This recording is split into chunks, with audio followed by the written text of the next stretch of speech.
The Discovery, 770 words. The story opens with Captain Rex leading a small alien exploration team from the Galactic Council aboard their scout ship Starwind. The team consists of 3 members: Rex, the captain; Dr. Nova, the science officer; and Tech, the communications specialist.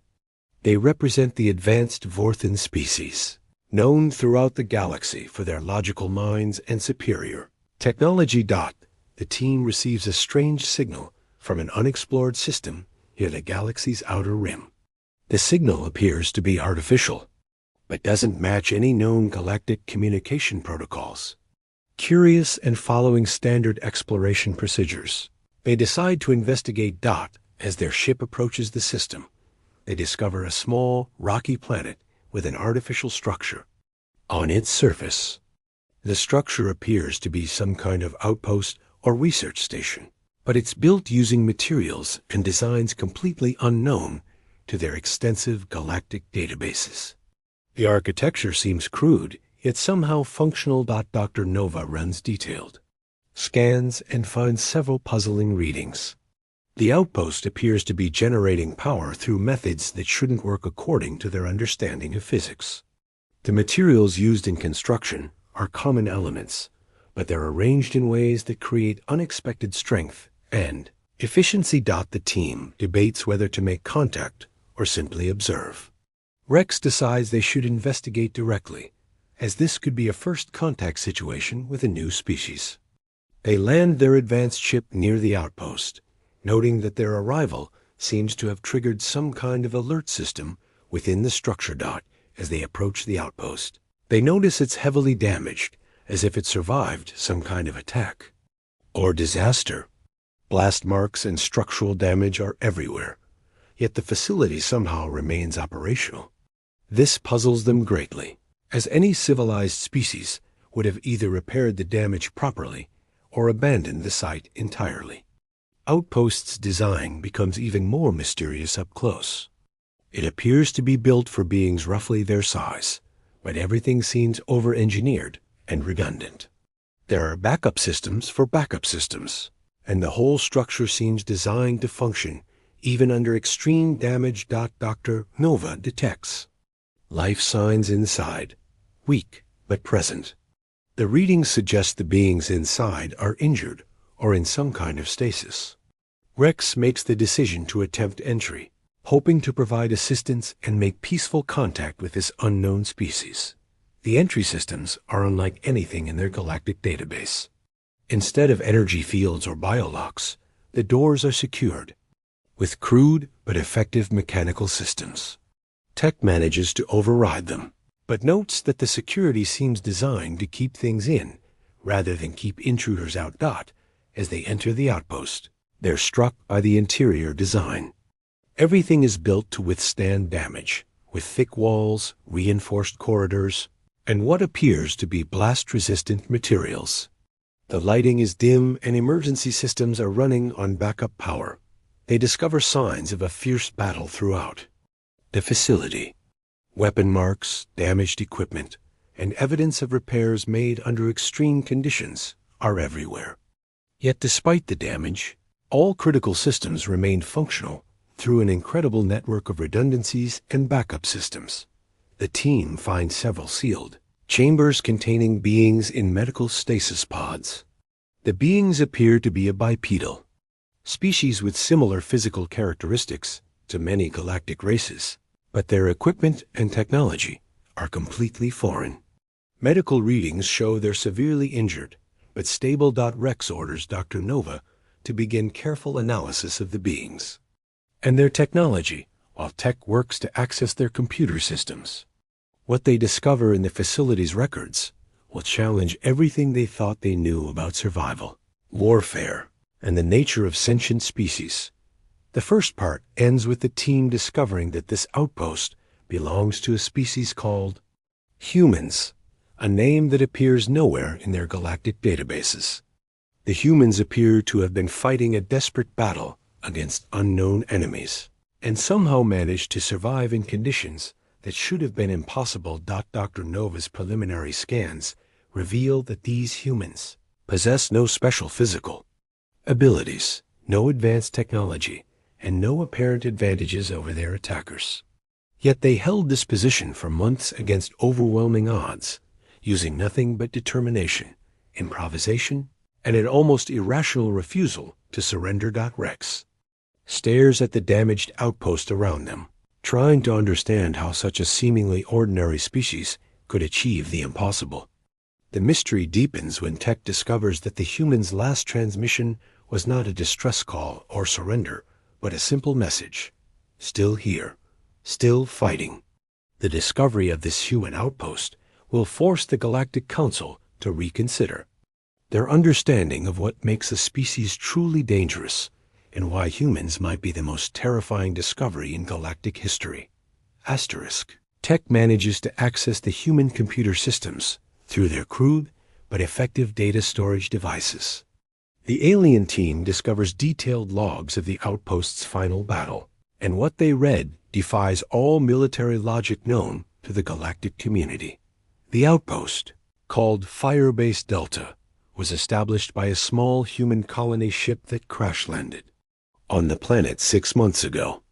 The logs show that only 47 humans survived the crash, men, women, and even some young adults barely out of training. They had limited supplies, damaged equipment, and no way to call for help. Dr. Nova studies the personnel records and finds something disturbing. These humans weren't elite soldiers or specially trained warriors. They were colonists, scientists, engineers, and farmers.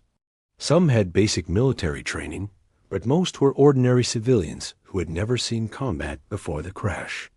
The logs reveal that 3 weeks after the crash, the outpost was discovered by a hostile alien force known as the Ravagers. Rex knows of this species. They're ruthless raiders who destroy everything in their path. No civilized species has ever successfully defended against a full Ravager assault. The first attack came without warning. The Ravagers sent a scouting force of 50 warriors against the human outpost. According to galactic military doctrine, the humans should have surrendered immediately. Instead, they fought back with improvised weapons and clever tactics. Tech reads the battle reports with growing amazement. The humans used their farming equipment as weapons, turned their construction tools into traps, and somehow managed to kill or wound 37 Ravagers, while losing only 8 of their own people. The surviving Ravagers retreated, something almost unheard of in Ravager culture. Dr. Nova analyzes the human medical records and finds something even more shocking. The injured humans refused to stay in medical care. They demanded to return to fighting positions, even with serious wounds. One human named Jack continued fighting for 3 days with a broken arm and internal injuries. The second attack came a week later. This time, the Ravagers sent 200 warriors, expecting to overwhelm the remaining humans easily. A battle. Logs show that the humans had used the week to prepare in ways that impressed even Rex's military training. They had turned the entire outpost into a maze of traps and defensive positions. Every corridor had hidden weapons. Every room had multiple escape routes, and every piece of equipment had been modified for warfare. The humans fought with a coordination that seemed impossible for such a small group. The battle lasted for 18 hours. The humans lost 12 more people, but they killed over 100 Ravagers and forced the rest to retreat again.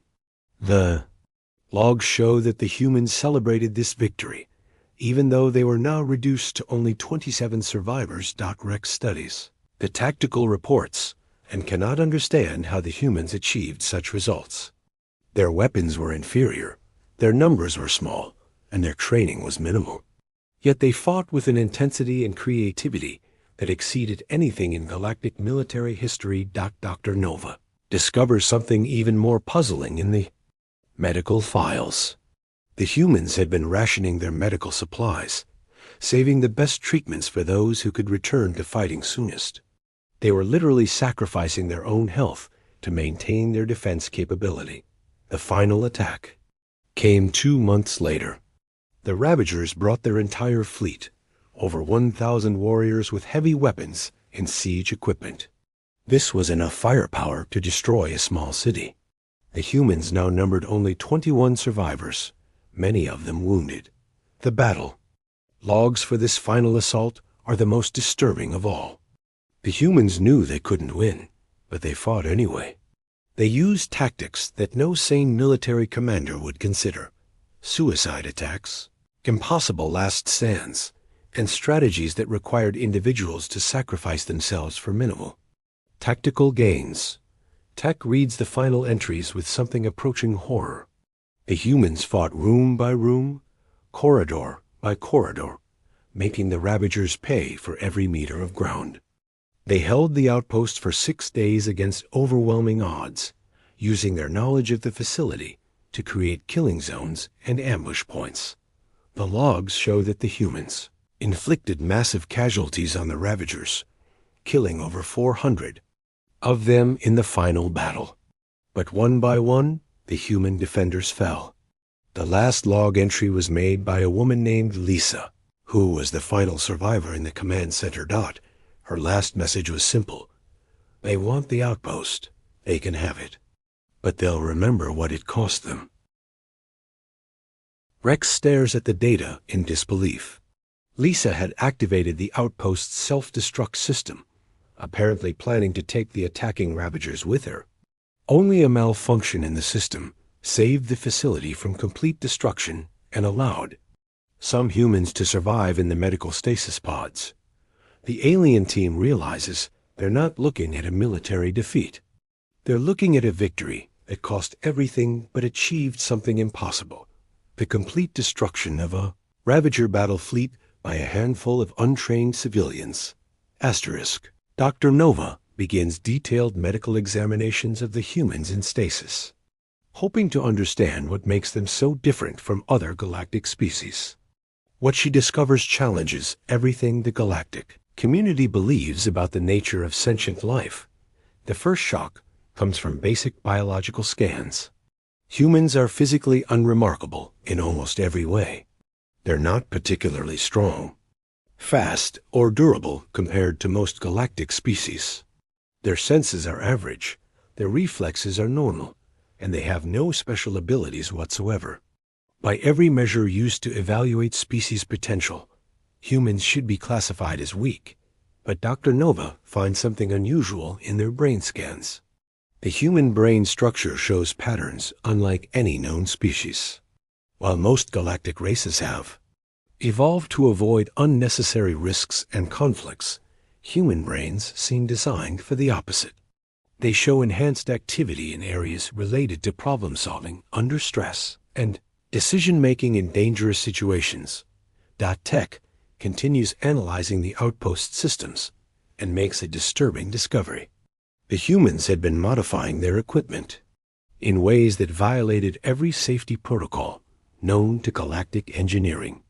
They removed safety systems, overcharged power sources, and created weapons from tools never intended for warfare. One example particularly puzzles the team.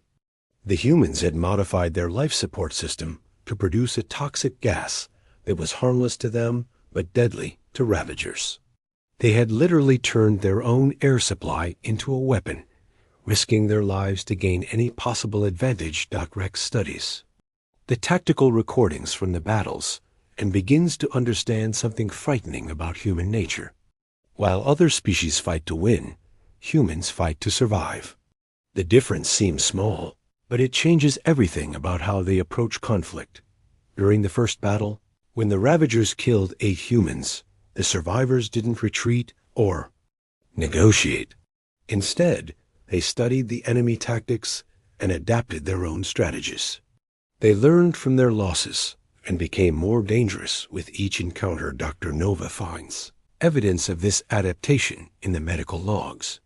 Humans who survived injuries didn't just recover, they requested modifications to their equipment based on what had hurt them. One human named Mike, who was wounded by Ravager claws, spent his recovery time designing better armor from salvaged Materials. The team discovers that humans have a unique relationship with fear and pain. While most species are paralyzed or driven to flee by extreme stress, humans seem to become more focused and creative. Their performance actually improves under conditions that would break other species. Tech uncovers communication logs between the human defenders that reveal their mindset during the siege. They weren't focused on winning or losing. They were focused on making the enemy pay the highest possible price for victory. This mentality allowed them to make decisions that other species would consider insane. One recording shows a human named Tom volunteering for a suicide mission to destroy enemy equipment. When asked why, his response was simple: because it needs to be done. No other galactic species would make such a decision without extensive debate and analysis.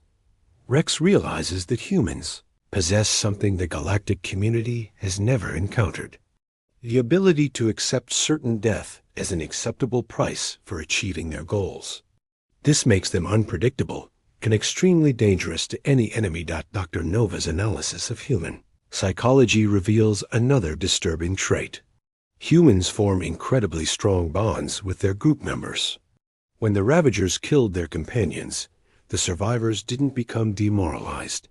Instead, they became more determined to make the enemy suffer for their losses.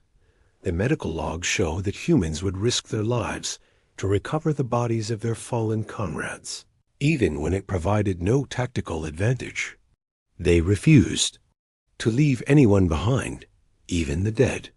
This behavior makes no logical sense, but it seemed to strengthen their resolve. Tech discovers that the humans had been sending regular messages to their families back on Earth, even though they knew no rescue was coming. These messages weren't pleas for help. They were updates on their progress and promises to keep fighting. The humans were treating their hopeless situation as if it were just another job to complete. The team finds evidence that humans have an unusual relationship with hope. Even when facing certain death, they continued planning for the future. They maintained detailed logs, preserved their cultural items, and even discussed what they would do if they somehow survived. Rex studies the final battle recordings and realizes something that chills him to the bone. The humans knew they were going to die, but they fought as if they could still win. This contradiction between logic and behavior makes them unlike any species in galactic history. Dr. Nova completes her analysis and shares her conclusions with the team. Humans aren't physically superior, but they possess something far more dangerous: the complete inability to accept defeat. They will fight against impossible odds, adapt to any situation, and pay any price to achieve their goals. The team begins to understand why the human outpost survived when it should have been destroyed. It wasn't superior technology or tactics. It was the human refusal to acknowledge that some battles cannot be won. Rex makes the decision to wake one of the surviving humans from stasis to learn more about their species. Dr. Nova selects a human named Ben, whose medical readings show he's stable enough for revival. The team prepares for first contact with a species that has already proven to be unlike anything in their experience. Ben awakens slowly, his eyes adjusting to the dim light of the medical bay. When he sees the three aliens standing around his pod, his first reaction isn't fear or confusion. It's assessment. Even weakened and injured, he's immediately studying them for threats and opportunities. Rex attempts to communicate using standard galactic translation protocols. Ben listens carefully, then responds in his own language. Tech's equipment struggles to process human speech patterns, but eventually establishes basic communication. Ben's first question surprises them: how many of my people are still alive? When Dr. Nova tells him that 6 others survived in stasis, Ben's relief is visible. He doesn't ask about rescue or his own condition. He wants to know about his companions. This confirms what the team learned from the logs about human bonding behavior. Rex explains that they're from the Galactic Council and have come to help. Ben's response is cautious, but not hostile. He asks detailed questions about their intentions and capabilities. Even in his weakened state, he's gathering intelligence and planning ahead. Dr. Nova asks Ben to explain how the humans managed to survive against the Ravagers. Ben's explanation is matter-of-fact and disturbing. He describes their tactics as if they were completely normal, not understanding why the aliens find them so shocking. "We did what we had to do," Ben explains. "They wanted to kill us, so we killed them first. When they came back with more people, we got better at killing them. It's not complicated." Tech asks about the human willingness to sacrifice themselves for tactical advantages. Ben seems puzzled by the question. "If Tom didn't destroy that equipment, more of us would have died. He saved lives by giving his own. Any of us would have done the same." Rex realizes that humans don't see their behavior as heroic or unusual. To them, extreme sacrifice for the group is simply logical. This casual attitude toward death makes them more dangerous than any warrior species in Galactic. History. Ben asks about the condition of the outpost and is pleased to learn it's still functional. He immediately begins planning repairs and improvements, assuming they'll need to defend it again. The concept of abandoning a position seems foreign to him. Dr. Nova questions Ben about human society and learns something terrifying.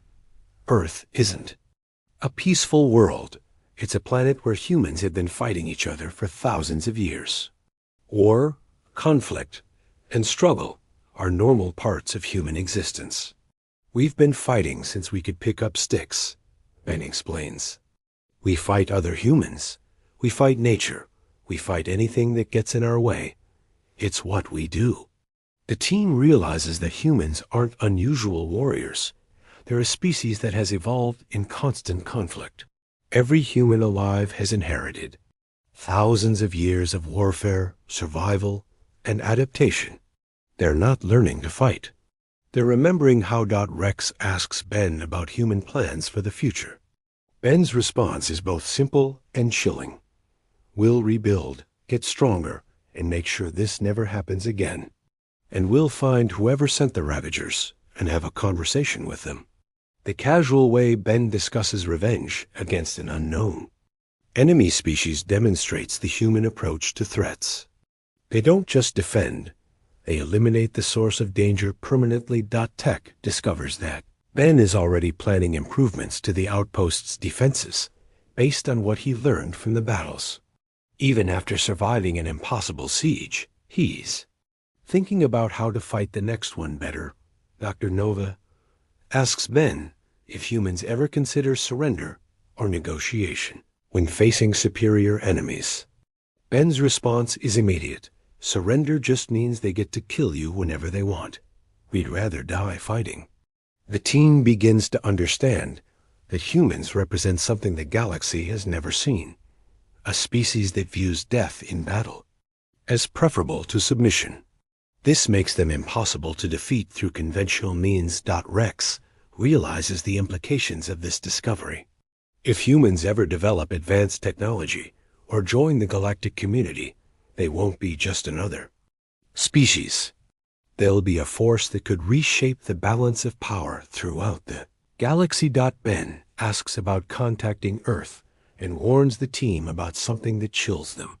If Earth finds out what happened here, they'll send help. And when humans come to help, we come ready for war. The team understands that they're not just looking at survivors of an attack. They're looking at advanced scouts of a species that could dominate the galaxy.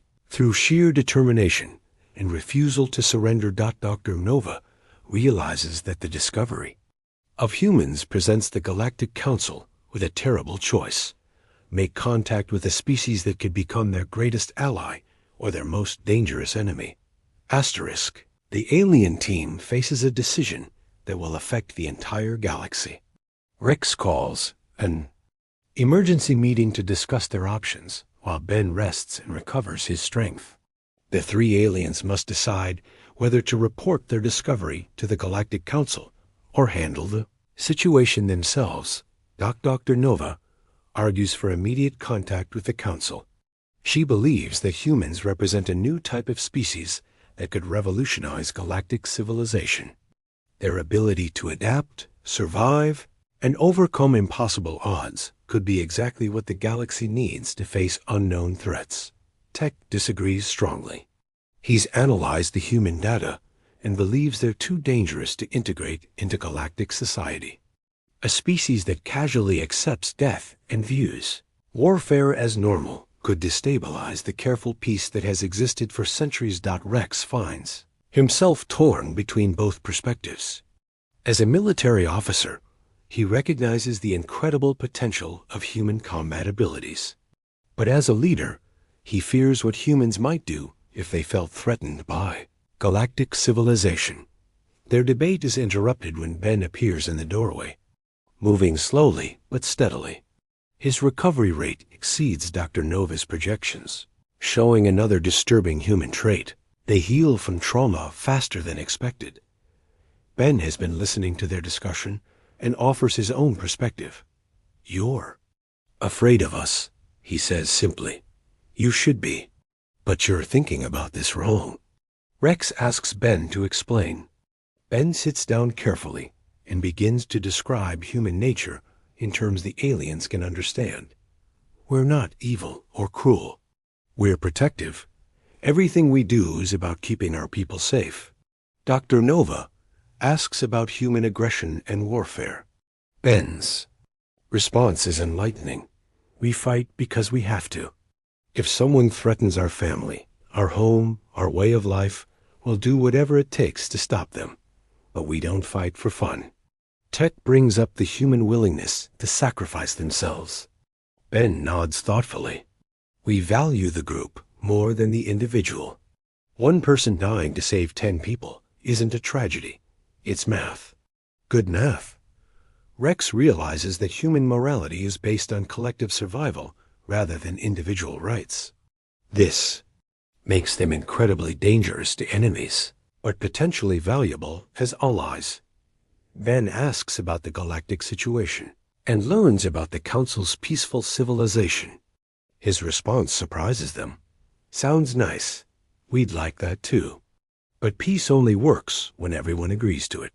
What happens when someone doesn't? The aliens admit that the galaxy has been fortunate to avoid major conflicts for generations. Most species are naturally cooperative, or at least non-aggressive. Ben's next question disturbs them. What if that changes? What if you meet something like the Ravagers, but worse? Dr. Nova realizes that humans represent a form of insurance against unknown threats. Their presence in the galaxy could deter aggressive species that might otherwise attack peaceful civilizations. Tech discovers that Ben has been subtly gathering information about their technology and ship design during their conversation. Even in a friendly discussion, the human is automatically collecting intelligence and assessing capabilities. Rex makes a decision about contacting Earth. He asks Ben what would happen if they sent a message to his homeworld. Ben's response is both reassuring and terrifying. Earth would send help. Probably a lot of help. We don't leave our people behind. The team realizes that human contact with the galaxy is inevitable. Earth will eventually wonder what happened to their colony ship and come looking for answers. The question is whether first contact happens on friendly terms or as a rescue mission. Ben offers a suggestion that changes their perspective entirely. "Why don't you talk to Earth directly? Tell them what happened here. Let them decide how to respond." Dr. Nova asks if Ben thinks humanity would be peaceful toward galactic civilization. Ben's answer is honest. "Depends on how you treat us. Humans can be your best friends or your worst enemies. Usually depends on which you choose to be first." Rex realizes that humans follow a simple rule. They respond to others based on how they're treated. Friendship earns loyalty, but threats earn destruction. This makes them predictable, despite their dangerous nature. The team decides to wake the other human survivors and prepare for contact with Earth. They'll present humanity with an offer of friendship and alliance, hoping that human protective instincts will work in favor of galactic peace. Ben helps them understand that humans don't seek conflict, but they'll never avoid it when their people are threatened. This makes them perfect guardians for a peaceful galaxy that may someday face less friendly species. As the story concludes, Rex sends a message to both the Galactic Council and Earth. He reports the discovery of a remarkable species that could either become the galaxy's greatest protectors or its most dangerous enemies. The choice, he realizes, isn't really up to the aliens. It's up to humanity itself. And based on what he's learned about human nature, Rex believes the galaxy may have just found its most unlikely saviors. The human outpost stands as proof that some species simply refuse to be defeated, and sometimes that's exactly what the universe needs.